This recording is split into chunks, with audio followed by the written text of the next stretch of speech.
अस्सलाम वालेकुम, कैसे हैं आप सब। उम्मीद है आप सब खैरियत से होंगे।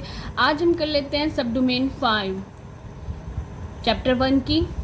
डोमेन 1 की सब डोमेन 5 है, ठीक है, क्लास 8। आज हम कर लेते हैं इसका। हमने इस डोमेन 5 में हमने क्या पढ़ना है, रेशो क्या होती है, रेट क्या और प्रोपोर्शन क्या है, ठीक है।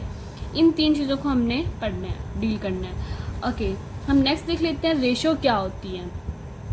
Ratio is a comparison of two quantities of same kind, यानी कि रेशियो क्या होती है, कंपेयर करना होता है हमने कोई भी दो चीज़ों को जो कि एक सेम काइंड की हो, एक ही कह दे कि ख़ानदान से या किसी भी चीज़ से एक ही उससे बिलोंग करते हैं, यानी उनकी यूनिट सेम हो, ठीक है। जैसे कि किलोग्राम में है तो किलोग्राम में ही हो, दूसरी साइड भी ऐसे ही है। ओके, अब हम देख लेते हैं ratio is denoted by, denote किससे करते हैं, ये कॉलन से। किससे, कॉलन से, यानी कि दो ऊपर नीचे डॉट, ठीक है।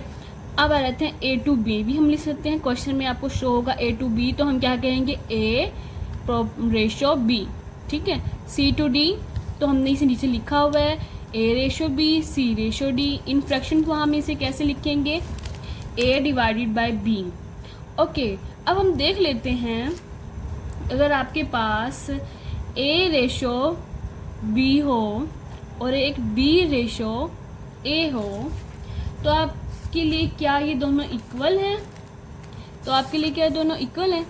जैसे कि आप लिख दो A divided by B is equal to B divided by A, क्या ये इक्वल हैं, नहीं, बिल्कुल भी नहीं, ये दोनों डिफरेंट हैं। क्योंकि अगर आप देखो एक एलिमेंट ए हो हमारे पास,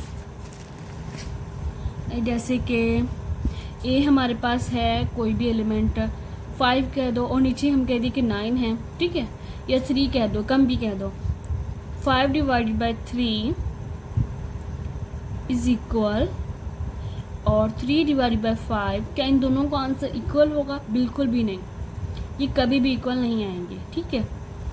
ओके, रेशियो क्या है, हमने किसी भी दो चीज़ों को हमने आपस में डिवाइड करना है, जस्ट इतना। फ्रैक्शन फॉर्म भी हमने कर लिया इसका।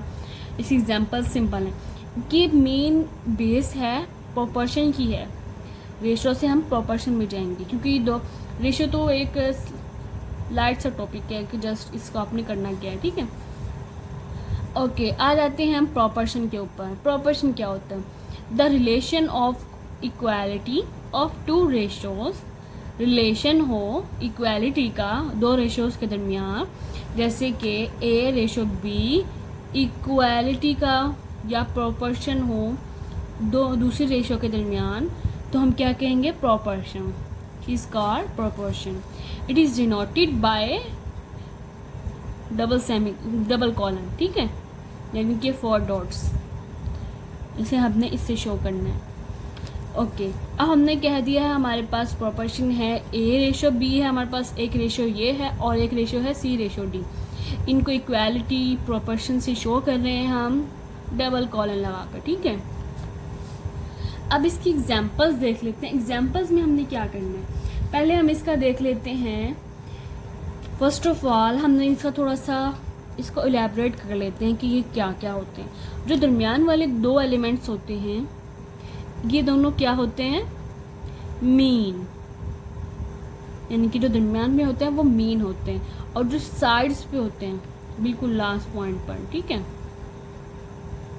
तो वो क्या होंगे, एक्सट्रीम। क्या होंगे, एक्सट्रीम, यानी कि बाहर वाले एलिमेंट, और अंदर वाले एलिमेंट को क्या कह देंगे, मीन। ओके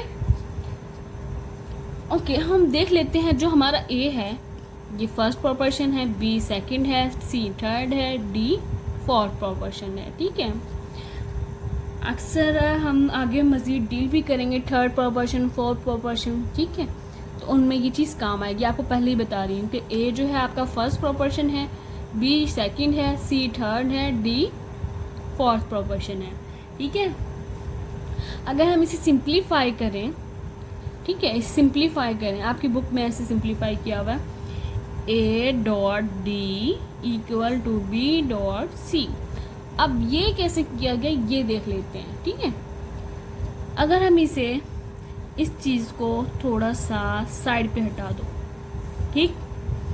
इसको हमने कर दिया साइड पर। इधर आ जाओ, A/B है तो हम A/B लिख सकते हैं, और प्रोपोर्शन का हमने कहा था इक्वल लिखेंगे हम, ऐसे ही है। C/D है तो C/D लिख सकते हैं हम, ऐसे ही है। इसे क्रॉस मल्टीप्लाई करें अगर, जो D है A के साथ आ गया, A/D is equal to C जो है B के साथ आ गया, B/C, ऐसे ही लिख सकते हैं ना ऐसे भी बुक के मुताबिक। तो ये इसकी बस एक्सप्लेनेशन है छोटी सी। अगर हम इसे हम करें, दरमियान वाले 2 एलिमेंट मीन है, साइड वाले 2 एक्सट्रीम हैं। अच्छा, प्रोपोर्शन की 2 टाइप्स भी हैं मज़ीद, कौन कौन सी वो देख लेते हैं। प्रोपोर्शन की 2 टाइप्स भी हैं मज़ीद ये सब डिवाइड हो रहा है डायरेक्ट प्रोपोर्शन में और इनवर्स में, ठीक है। अब इसकी ये 2 पार्ट्स मस्ट याद होने चाहिए आप लोगों को। डेफिनेटली हमने ये देख लिया कि सब डिवाइड हो रहा है डायरेक्ट प्रोपोर्शन में और इनवर्स प्रोपोर्शन में। ओके, अब हम देख लेते हैं थोड़ी सी और चीज़ कि ये जो 2 एक्सट्रीम्स होते हैं इन दोनों को आपस में मल्टीप्लाई करना होता है, इजी ट्रिक है। और जो 2 दरमियान होते हैं मीन्स, इन दोनों को आपस में मल्टीप्लाई करना होता है। क्या आप इसमें कंफ्यूज ना हो कि इनको रेशो में करें एंड देन इसे ऐसे मल्टीप्लाई में लिखें, नहीं। आप इसे ऐसे भी कर सकते हैं, product of extreme equal to product of mean, यानी कि ये प्रोडक्ट है आपका एक्सट्रीम का A और D, और ये प्रोडक्ट है आपका मीन का C और B, ठीक है। ऐसे भी लिख सकते हैं इसे, यानी कि product of extreme, product of mean. आप इसे डायरेक्ट भी मल्टीप्लाई कर सकते हैं, इजी है, ठीक है। ये एग्ज़ाम्स के अकॉर्डिंग आपके लिए इजी ट्रिक है, आप इसे भूलेंगे मत, ताकि आपका पेपर इजी हो और जल्दी हो जाए और एक्यूरेट हो बिल्कुल। चलिए मिलते हैं इससे नेक्स्ट लेक्चर में। उम्मीद है आप सब खैरियत से होंगे।